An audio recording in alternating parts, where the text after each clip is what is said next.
ringside, and son of a gun, we're ready for another big championship wrestling, partner. Oh, we've got an opening match coming up here. We're going to be looking at Ricky Nelson and Scott Steiner. They'll be going against the Gilberts, Tommy and Doug, in the opening match today. That's just the first one. Max Payne will be along a little bit later on. We'll also see the Cuban Assassins today, and they'll be going against Scotty the Body and Tom Brandy. Ought to be a fine match coming up there. That'll be an interesting team to see them together. Indeed. That's not all. Six-man tag team action coming up for the expiration of time match today. On one side, Gorgeous Gary Young, Brickhouse Brown, Terry Adonis. On the other side, Jeff Jarrett, Billy Travis, and the Nightmare Ken Wayne. Should be a great day here today. We also have got, Davey, kind of an interesting situation that is developed pertaining to the big May the 9th World Heavyweight title match, which we'll be getting into a little bit later.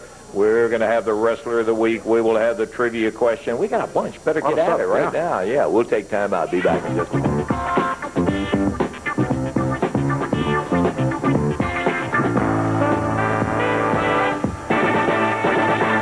They're waiting now, the Hitman and Tommy Gilbert. We're waiting on the opposition as we'll give a little tap again. There comes referee Jerry Calhoun. I believe we're about ready, Dave. One fall 10-minute time limit match coming up. Total weight of 470 pounds out of Detroit, Michigan. Scott Steiner, his partner from Knoxville, Tennessee, Ricky Nelson, across the way at 484 pounds. From Lexington, Tennessee, the Gilberts, Tommy and Doug. One fall, 10-minute time limit. Standing right there in the middle of the ring, Jerry Calhoun, the referee. Okay, this will be an interesting parry, and Ricky Nelson starting out against Tommy Gilbert, and looking at the team of Scott Steiner and Ricky Nelson, we're looking at a couple of pretty good-looking athletes, Dave. Certainly are. We'll see how they work together as a tag team here. That sometimes is difficult for even for very talented wrestlers to work with a partner.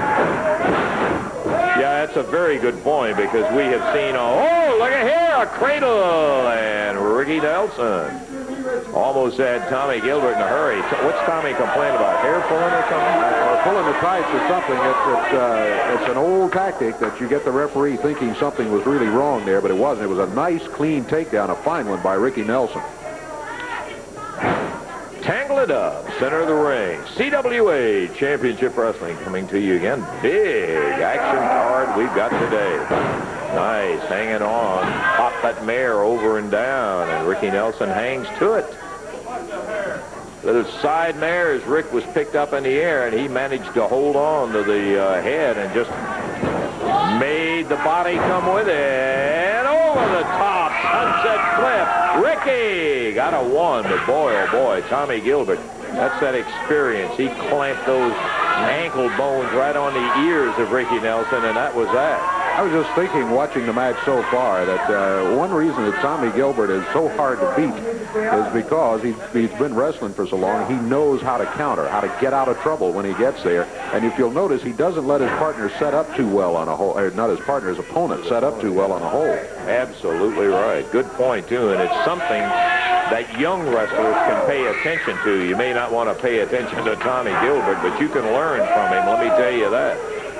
Here's big Scott Steiner in, and so Tommy turns it over to the big Hitman, who doesn't seem to fare too well on his immediate entrance into the ring. He came in flying through the air, but he was flying through the air because Scott Steiner had a hold of him. Nice drop kick. Doug Gilbert finds himself right in the middle of the ring on the mat. The referee counting. He got only a one count before Doug pulled the right shoulder up off the mat. Scott Steiner out of Detroit, Michigan. Deceptive as far as size goes. He weighs 248. If you look at him, he doesn't look like he'd weigh that much until you stop and look at all that upper body muscle that he's built up by lifting weights and working out. Nice fireman carry throw by the Hitman as he takes Steiner over and down. We have seen, over the years, we have seen examples of the fact that strength isn't everything, but, buddy, it'll do for a starting point, won't it? And that Steiner's got it. It'll get you going there. There's Ricky Nelson, Scott Steiner's partner, over in the corner. Meanwhile, the Gilberts doubling up on Scott Steiner as one was holding him up. Now, Doug Gilbert steps back out on the apron, and Tommy Gilbert goes to work on him. Ricky Nelson, like Jeff Jarrett, are examples of guys, not to say that they're not strong because they're all very well muscled, but they're not all that big, and they use another ingredient, speed, as a major factor in their attack. Tommy Gilbert back into a corner. Referee's there. He wants Steiner to back away since they're back on the rope. Steiner started to back away, and Gilbert attacked him. Tommy Gilbert. Firing Steiner into the rope. Steiner ducks under, presses Tommy off the ropes. One. I can't hold him there. Thought he might have him, but only got a 1 count. Gilbert quickly on his feet over to the corner and tags a hitman, Doug Gilbert. Doug, Tommy's son, but outweighs him considerably. Doug weighs at 260. He's big. Doug Gilbert drops down, lower leg across the chin, covers 1, 2. Scott Steiner able to break out of it at the 2 count. They're over near the Gilbert's corner. They're Good tagging tag. quickly. Yeah, very good tag. Give them their due. The father-son ESP working. They knew exactly at the moment they wanted to make the quick tag and did it. Front face lock from Tommy Gilbert. Over the top, and there's a case of that strength, Dave. He just muscled him up. And here's Ricky Nelson going after Doug Gilbert. Tommy from behind. Now we got all 4 of them in. The Gilbert, Steiner, and Nelson. Ricky Nelson follows Doug. Oh, boy. While the referee is running Scott Steiner out, Tommy Gilbert slipped in behind, caught a knee right smack in the lower back, passes him off to Doug. 1, 2, 3, and that's it. Heavy-duty maneuver by the Gilberts as they put it together. Next Southern Championship right here. Is that it? Well, that was Doug Gilbert expressing his viewpoint. Time on it was 5 minutes, 13 seconds. The end of it came when Tommy Gilbert put a knee right in the kidney of Ricky Nelson, and from that point, Doug Gilbert got the 3 count, 5-13. Nelson was on the attack. Bang. Tommy came from behind while the referee was putting Steiner out of the ring, popped that knee in there, and it turned the whole thing around right there. We got more action, plenty of it. Be back in a moment.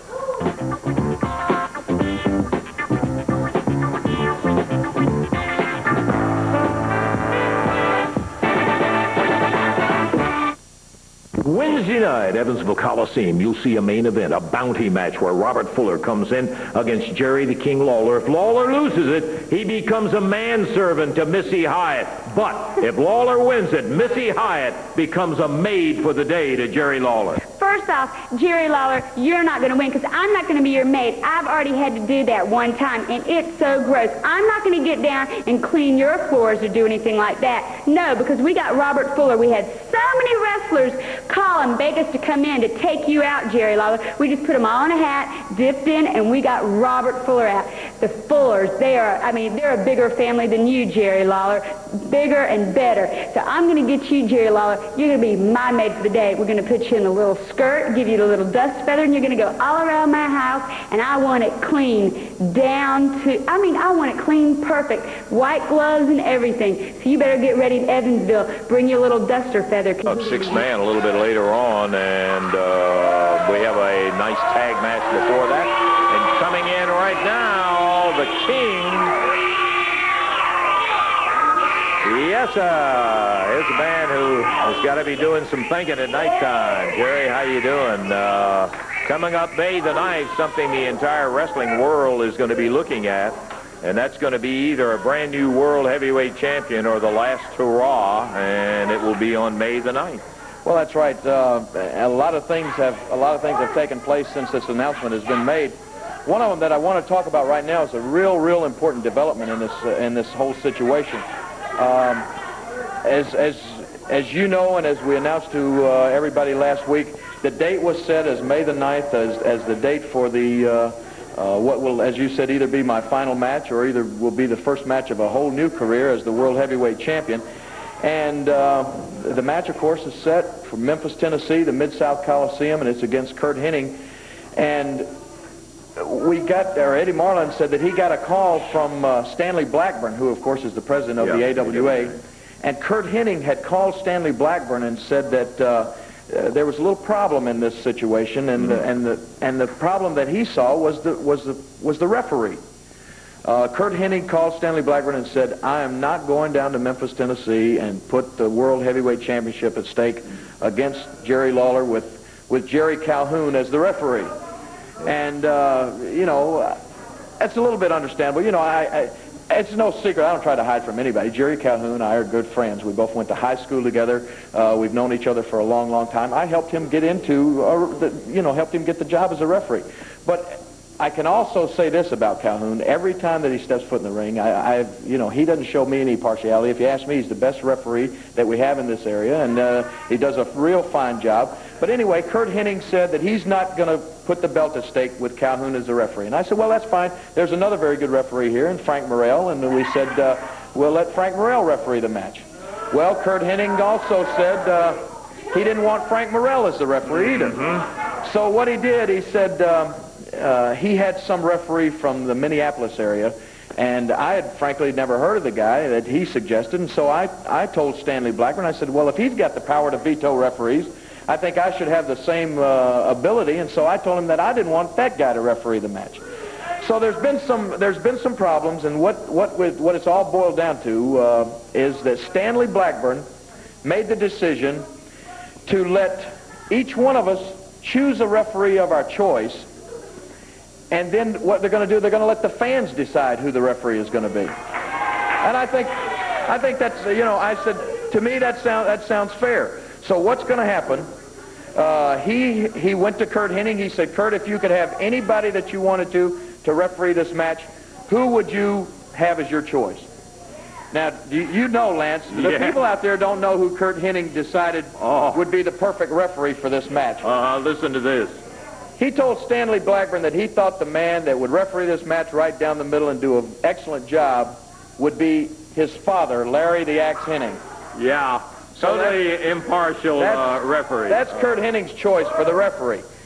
And so what I did, I said, if you get to have your choice, I guess you couldn't have a better person to referee for you than your own father. And so since I don't have, I don't have that privilege. My father's no longer living. I got to thinking, who would be the next best choice? And I thought of a guy that when I see him, I call him Pop. He calls me son, and his name is the fabulous Jackie Fargo. I think they just voted. Yeah. Unfortunately, I don't believe Hennig will buy that vote. Well, no, Hennig was real upset about this. But the way this is going to take place, Stanley Blackburn came up with this idea. The way this is going to take place, and everybody can be involved. That's right. I'm sure everybody has seen these 1-900 poll numbers. Well, Stanley Blackburn has lined it up where it can be done over the telephone. There are 2 telephone numbers. One number that you dial and call if you want to vote for Larry the Axe Hennig as the referee. The other number that you dial and call if you want to vote for the fabulous Jackie Fargo as the referee on May the 9th. And I think, are you going to give out the numbers now? Or are you going to? There's a little something to explain about that, about the different areas. Yeah, we just well give the numbers right now. If we can get them up on the screen, there will be 2 different numbers. Now, let me make a couple of comments first about this. One, there will be a $1 charge on your phone bill for making this call. And 2, kids, please ask your parents before you make the call. We want participation. We want everybody to have their voice about it, but please do that. Now, if you want to vote for the referee for Jackie Fargo, the number is 1-900-400-9601. 1-900-9601, the final 4 digits. Now, if you want to vote for Larry the Axe Hennig as the referee, it's 1-900-400-9602. It's 9601 for Fargo, 9602 for Larry Hennig. You can take this number down. I do want to explain, only in the Memphis, Tennessee area, the voting, you will have to wait until 6 o'clock tomorrow morning to start your voting. Now, that applies only to the Memphis, Tennessee area, and the phone lines will be open on the weekend, Saturday and Sunday, for the votes. And again, only in Memphis, Tennessee. You must wait till tomorrow morning, 6 o'clock. That applies only to one city, though. So it seems to me, and I mean this, a legitimate, reasonable way to go about approaching this, and I think Stanley Blackburn had an excellent arbitration idea. Well, I think it is a real good idea. It's, of course, nobody I would like better than to have, just first of all, like to see him back here again, and to have him referee that match would mean an awful lot to have the fabulous Jackie Fargo back in the area. I want to say one other thing, you know, I want to repeat what Lance said just a minute ago, because there is, the telephone company charges $1 for each one of these calls, so don't any kids out there just go and start dialing the phone, because your parents will probably beat your brains out when the phone bill comes in. So ask your parents before you make these calls, okay? But I would appreciate the votes, and I would love to have Jackie Fargo in here. We do, Lance, I understand, have a word from Kurt Hennig, yes. And I think that he is mounting a massive telephone campaign of his own, so okay, got well, some work cut out for him. I think it's in all fairness, we'll let Kurt Hennig have a say. Let's take a listen to what the world heavyweight champion had to say. Well, ladies and gentlemen, there's only one man that I know of that I feel has the honesty in a referee a match. Now, this man, he's known me for a very long time, and he knows that I'm an honest person, and I know that he's an honest person, because this person is none other than Larry the Axe Hennig, my father. Now, Jerry Lawler, you're looking at a man over 300 pounds. You're looking at a man, when he makes a decision, it stands. And I'm telling all you people of Memphis, Tennessee, that my father is the most honest man in the world, and I would know because he raised me, and I'm as honest as they come. Now, I understand you want Mr. Jackie Fargo to be the referee. Oh, hey, everybody knows that the Fargos are the biggest rule breakers in the history of wrestling. They'll do anything to win a match. Now, I don't know, Jerry Lawler, what's wrong with you. Maybe when they stretchered you out last time, maybe you got a little bit of brain damage, you see. Because Jackie Fargo, I'll tell you what, Larry the Axe Hennig is the man to referee. In fact, I am going to call in as many times as I can, because each and every vote is going to count. And you know, Jerry Lawler, I'm 30 years old, and I'm a millionaire, and I got a lot of money. And I am now the new boss of professional wrestling. And I don't care how much money it's going to cost me. I'm going to keep calling and keep calling. And I want all you people of Memphis, Tennessee, to call in. Let justice stand. Let Larry the Axe Hennig be the referee. Well, we gave him his opportunity to say what he had to say in regards to it, and obviously he was selling for his man. Yeah. We've got a little footage in here. Would you like to make a comment about your recommendation for the referee? Well, just in case anybody at all out there is not familiar with Jackie Fargo, in case you haven't seen him in a little while, if we can, we have just a little short piece of footage to remind everybody just what Jackie Fargo is capable of. Here he is, right? Leaving.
Fargo's done it.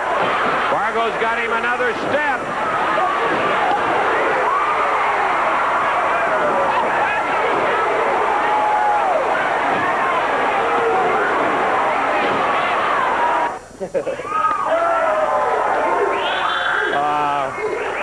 He knows how to control situations, I think, Jerry. Yeah, and as a matter of fact, as you can see from that, he's not too crazy about other referees. So he wants to be the referee for this match, and I would love for him to be that. And we have got some very important business to take care of between now and May the 9th. And if you could show those telephone numbers one more time, so especially people in the Memphis area, write it down, because as he said, the voting won't start in the Memphis area until tomorrow morning, but then you can vote every Saturday and every Sunday after that. Yeah, right. It'll be a Saturday and Sunday situation. There are the numbers, and we'll try to show them later in the program, but you can jot these down right now. And it's 9601, the final 4 digits for Jackie Fargo, 9602. The only one they need to remember, 960. Okay. Well, I'm going to come back a little bit later on and talk about some other things. I wish you would. We're out of time right here, Jerry, and we'll see you a little bit later on. Take time. I'll be back in a moment.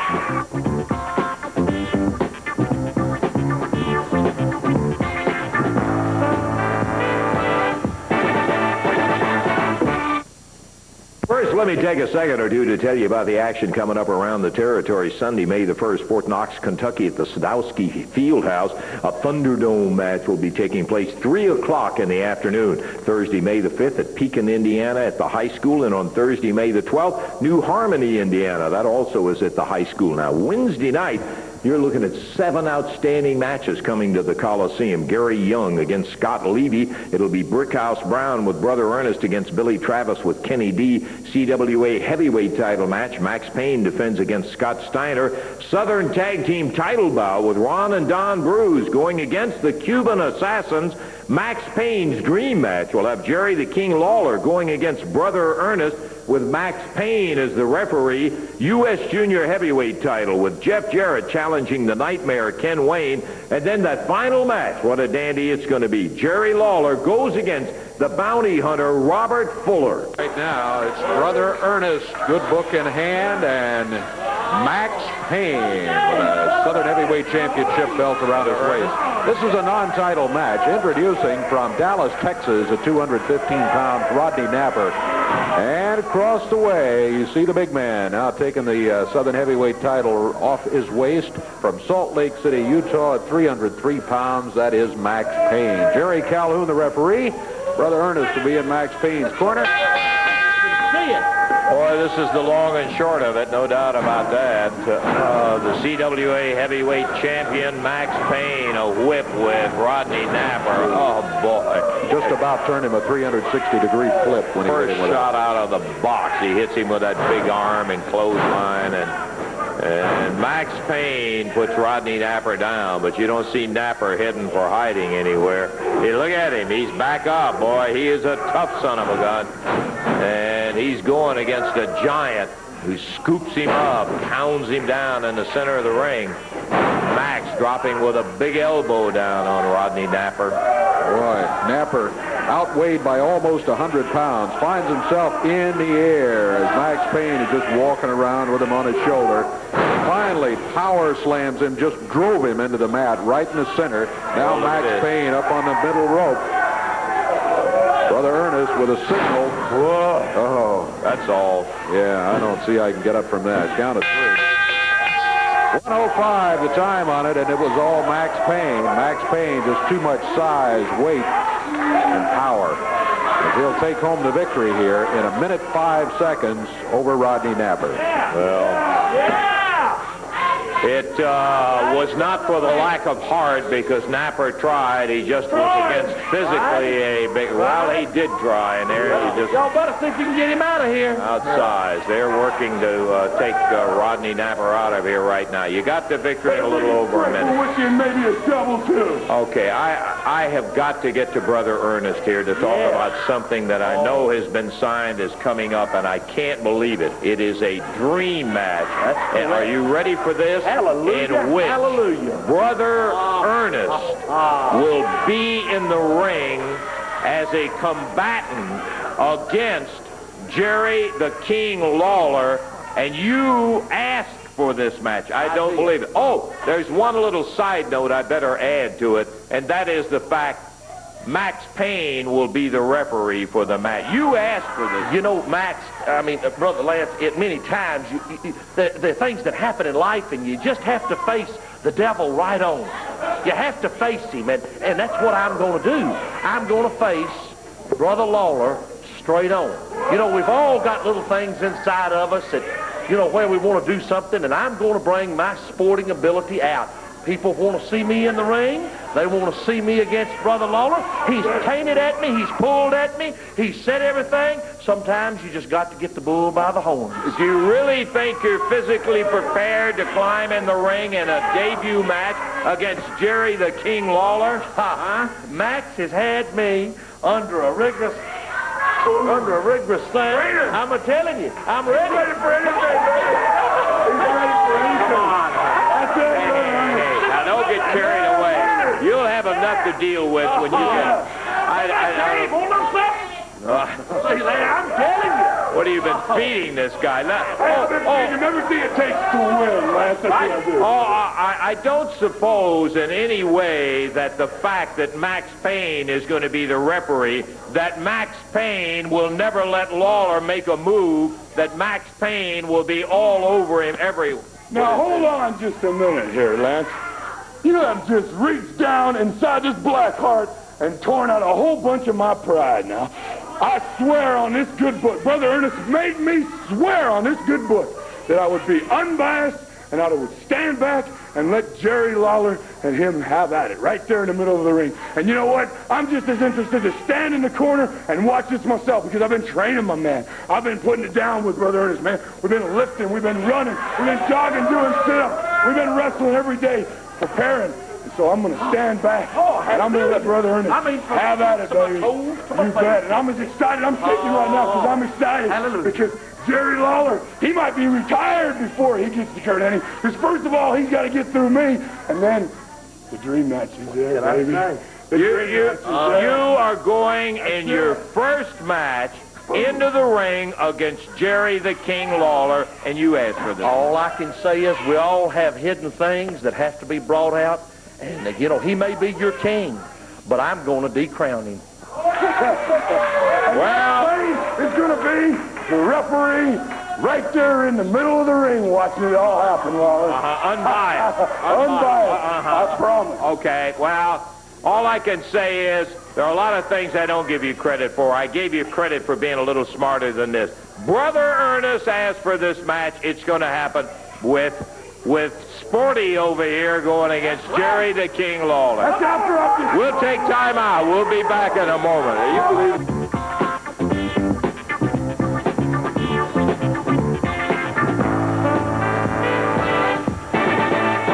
10-minute time limit match introducing at a total weight of 466 pounds out of Havana, Cuba, the Cuban Assassins. And going against them, total weight of 461 pounds out of Palm Beach, Florida, Scotty DeBotti. And out of Chippendales, New York City, Tom Brandy. Cuban Assassin #1 starting against Tom Brandy in a one-fall 10-minute time limit match. Boy, this little dandy should have a lot of class to it with Scotty DeBotti on one side teaming up with Tom Brandy. And I'll say one thing, they better have all the class and speed they can muster because they're going against two rugged guys. The Cuban Assassin's #1 in there right now. And the #2 Cuban Assassin is the bigger of the two, but they are both very rugged. They're built along the same line, stocky and really hard to move around. Scotty double hands him off the ropes. Scott sits down on that left arm. Referee starts the count because the Cuban Assassin's shoulders were on the mat. Even though they weren't pinned, they were there. Assassin reaching for the tag. Good shot of him reaching for that tag and getting it on his partner. So the other Assassin comes in, and Scotty DeBotti goes to work on him, moving him around the ring. One of the problems, well, he's going over to make a tag. I was going to say with that arm bar, instead of being on the side, he was facing straight up, and you can get in trouble with that kind of ball. Boy, nice job by Brandy. Took the Cuban Assassin off his feet. Back up now, whipped into the ropes. Brandy comes at him with a flying drop kick. Assassin looking for the corner in the tag. Gets it. Cuban Assassin #1 back in. Tom Brandy grabs the left arm, wraps it up. Putting another little twist on it. Brandy, a well-muscled young man. He was in the USFL with Portland. And I think an interesting career, to say the very least. The Cuban Assassin #1 stomps down on Tom Brandy. Cuban Assassin just barely sidestepped and let Tom Brandy go by on that shoulder butt. And the Assassin immediately took control. Here's Cuban Assassin #2 in there. Now he grabs Brandy. Brandy with the right fist trying to take control back. Not able to do it yet. The Assassin with a chop as he's back on the rope. Cuban Assassin #2 whipping Tom Brandy into the ropes, and a vicious shoulder coming off of there. Well, let me tell you, Mr. Brandy felt that one and a half. He really nailed him. Tag on #1 again. Cuban Assassin. Tom Brandy trying to battle back at this guy. Cuban Assassin #1. The Assassin grabbed him by the hair, slammed his head into the mat. Warned about that by the referee, but the damage already done. Cuban Assassin #2 grabbing Brandy. Tom's been in there a long time. He needs to get a tag on the freshman. Scotty the Body is reaching for the tag right now, but still not quite close enough to get it. Assassin, of course, they're trying to keep him away from that tag, and they did it right there. Cuban Assassin #2 brings him over to the corner, and the other Assassin comes in after they make a tag. Cuban Assassins,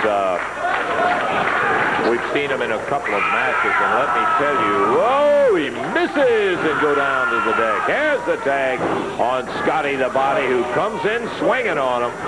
These guys are rugged competitors, the Cuban Assassins are, being manhandled now by Tom Brandy and Scotty the Body, but not for long. With a head over the top rope, the Assassin #2 pulls him down for a little choke, and the referee counts. He's breaking right at the count.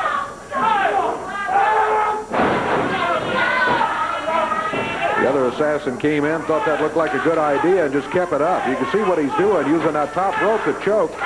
The referee has just counted him out. That's a disqualification. A 5 count. He did not break it at a 5 count, and the Cuban Assassins have been disqualified. They lose it. Tom Brandy in to help Scotty get away from him a little bit. So Tom Brandy and Scotty the Body get themselves a DQ victory over the Cuban Assassins in 3 minutes, 57 seconds. They were breaking just on the count, but I think he got carried away with it and just hung in there, and referee Jerry Calhoun didn't fool around with him.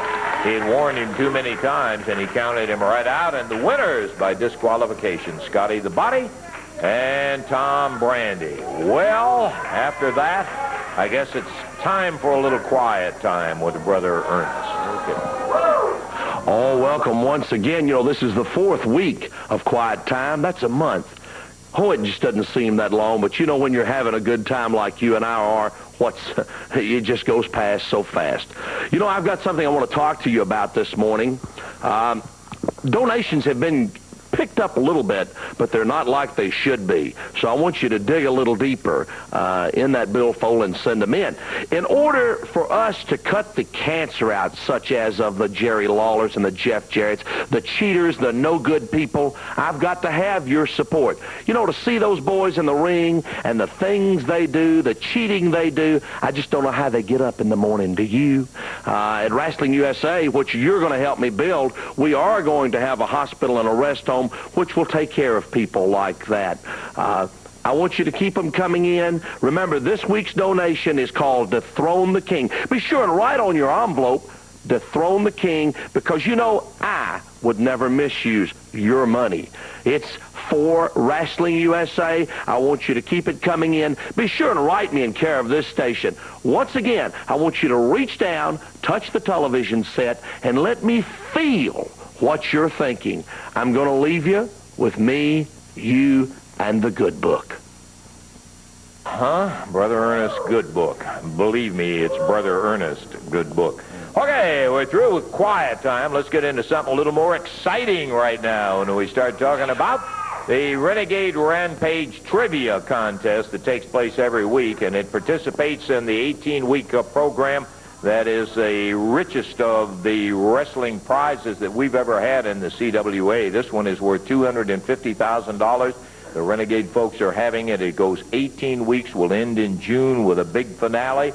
And the weekly winners of the trivia contest end up with very nice prizes. A set of 6 mugs from Renegade Rampage, the T-shirts, and various things like that. But the biggest thing about the weekly winners is it qualifies them for the final contest, and there's only going to be 18 winners in there, and the final winner is going to get a marvelous trip to the site of the finals of the Renegade Rampage. It will include, of course, the airfare and the hotel and that sort of thing, and $500 spending money, so it's a dandy of a contest. Our winner for a previous contest comes from, well, the question happened to do with what late-night talk show did Jerry Lawler and Andy Kaufman appear on together, and David Letterman was the correct answer on that. We had a lot of winners. The way we work that is, because of the geographical distribution of the program and the way it goes around, we take all winning answers, and then there is a winner drawn from only the winners, and that was so with this particular card. Our winner is Mrs. Sheila Long of Bowling Green, Kentucky. All right. Congratulations, Mrs. Long, for your excellent timing and win and your card being drawn out. You'll get your weekly prizes, and it furthermore qualifies you for the big championship. Now, let's take a look at the question for this week. The Renegade Rampage Trivia Contest question for this week is, name the tag team that Bill Dundee and Jerry Lawler defeated to become the AWA World Tag Champions, an event we remember very well. Lawler and Dundee winning the AWA World Tag Champions. What was the team that they defeated in order to become the champions? Now, fill out your address. You must have Renegade's Rampage Trivia Contest on your entry. Send it to WMC TV, 1960 Union Avenue, Memphis, Tennessee, zip code 38104. There it is, Renegade's Rampage Trivia Contest, WMC TV, 1960 Union Avenue, Memphis, Tennessee, 38104. Good luck. We hope you're the winner for this week. Let's take time out. Back in a moment.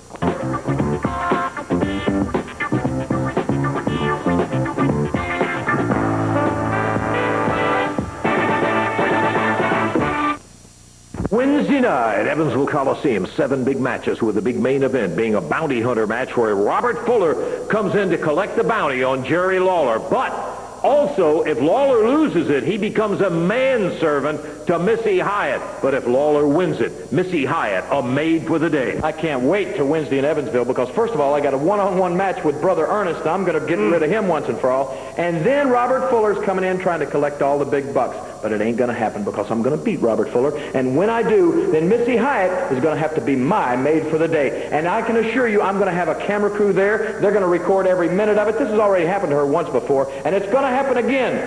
I know there's one word, Missy Hyatt, that you don't know the meaning of, and that is work. But you're going to find it out after I beat Robert Fuller Wednesday night, because you're going to have to come to my house, and I'm going to have a list a mile long of the dirtiest, filthiest, stinkingest jobs that I can think of. And believe me, I'm going to think of them, and you're going to do each and every one when you're my maid for the day, Missy Hyatt.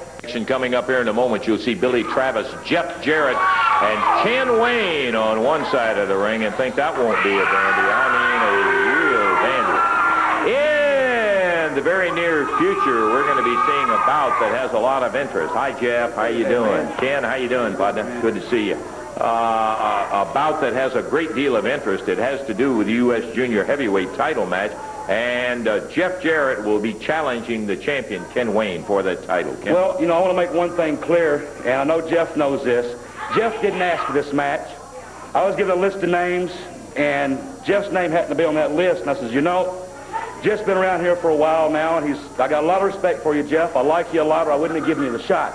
But, you know, I've seen a lot of things happen, and I've done a lot of things myself. And Jeff, the only thing I see wrong with you, pal, is you stayed right here in this area, brother, and you've made a name off of your daddy. Your granddaddy runs the company. Your daddy owns it. Well, let me tell you something about Ken Wayne. Ken Wayne has been all over the country. He's been out of the country and overseas. I went out and made my reputation. I went out and got this belt. No one gave this to me, brother. I went out and I fought for it. Now, I know you fought for a lot of things, but I also happen to know that you were born with a silver spoon in your mouth. And when you outgrew that silver spoon, they give you a silver platter. No, wait. Now, I know you get nervous before you start talking, so here's your cup of water so you ain't got to swallow.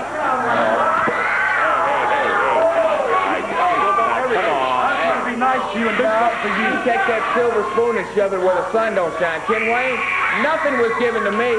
I fought just as hard as you did. You can go ask Billy Travis, anybody in this area. I fought just as hard as you did. I trained in the gym, and I do it every day. Obviously, you don't get in the gym at all. I trained to learn to wrestle. Hey, I've gotten in that ring and fought my heart out every night, night in, night out, just as hard as Billy Travis is. He's training right over there. Real good, yeah. Go ask Billy Travis. Who is he? He's your best friend. Well, let me tell you something, pal. Let me tell you something. I go out, I've done a lot of things. A lot of things people don't like. You've also been around 15, 20 years. Hey, I've only been around 2 years. That's right, brother. You give me a little time, brother, and you'll just see what I can do. Well, let me tell you something. When we're a tag team, let me explain this to you. I do like you, Jeff. When we're a tag team, you can trust me, pal. I won't turn on you. I'll do anything I can to win a match. But let me tell you something else.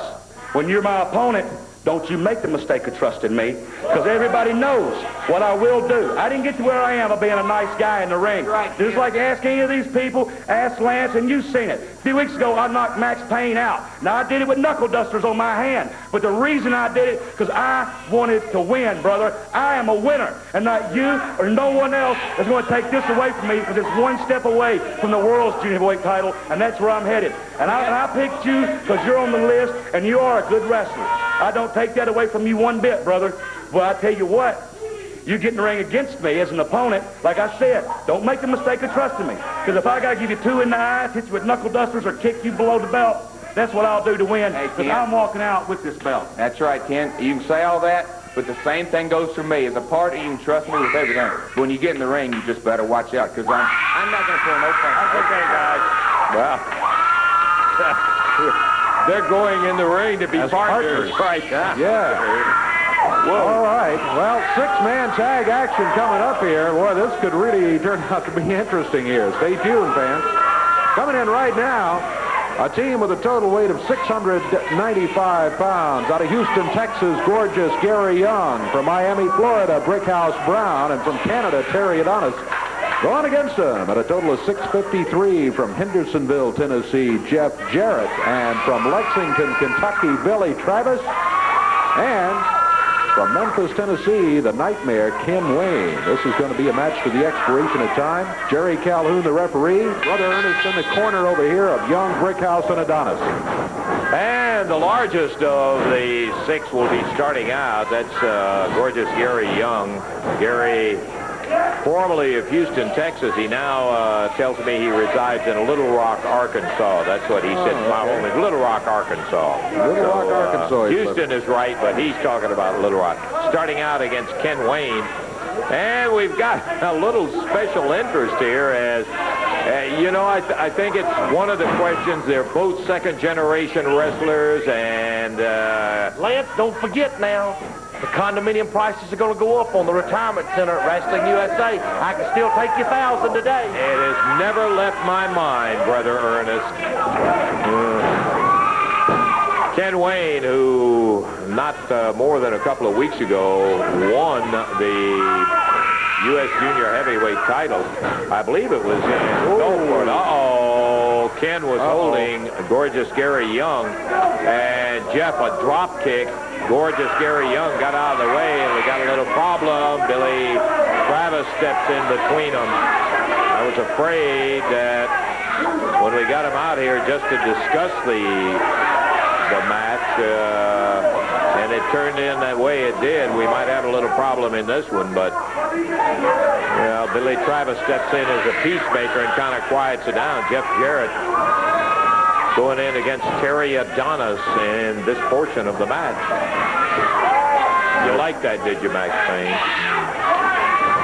Oh, speaking of Billy Travis, I want to be sure and tell his mother in Lexington, Kentucky, hi. Billy always reminds me that of whenever we can to be sure and tell his mom hi up in Lexington, Kentucky. Tag made on Billy Travis. Billy and Jeff with a double up on Terry Adonis. Adonis back on his feet. Billy grabs that left arm. Ken Wayne and Jeff Jarrett doing a little jawing. Wayne had something to say to Jarrett over in the corner, and Billy Travis hard at work on Terry Adonis with an arm bar. Adonis moves him to the ropes and whips him. Woo, nice shoulder. Billy pops him over and takes him down. Got a count of one, and that was it. Adonis came out of it. Adonis is one of these journeyman pro wrestlers that's been around, and boy, let me tell you, he will flat pop you if you're not looking right. Ken Wayne back in against Brickhouse Brown now. And tag made, and here's Jeff Jarrett coming in. No incident. No problem that time. Nice, clean exchange. Jeff Jarrett puts Brickhouse Brown into the ropes. Both of them go, and Jeff sets. Rolls him down to the mat. Brickhouse on his feet came after him, and Jeff right there to put him back down. Jeff over to the corner, the tag on Billy Travis. Jeff and Billy, of course, long-time tag team partners. Ooh, oh, Brickhouse has nailed Billy Travis. Tags Adonis. Adonis in with an open-handed slap across the chest and then a forearm across the back of the neck. Well, he swings with a fist. Billy ducks out of the way. Round behind. Abdominal stretch. Can he make it stick? Here comes... Well, maybe he can. There's assistance from Jeff and Brother Ernest jumps in there. The referee turned and saw him leaving. And that's going to be a disqualification on the team of Brickhouse, Adonis, Gorgeous Gary Young, and Brother Ernest. Disqualification as Brother Ernest nailed Billy Travis with the good book. So, number one is out of the way as it goes on a disqualification, as Davey said, to Wayne, Travis, and Jeff. We are going to take time out, check our clocks, and see whether we got time for another one or not.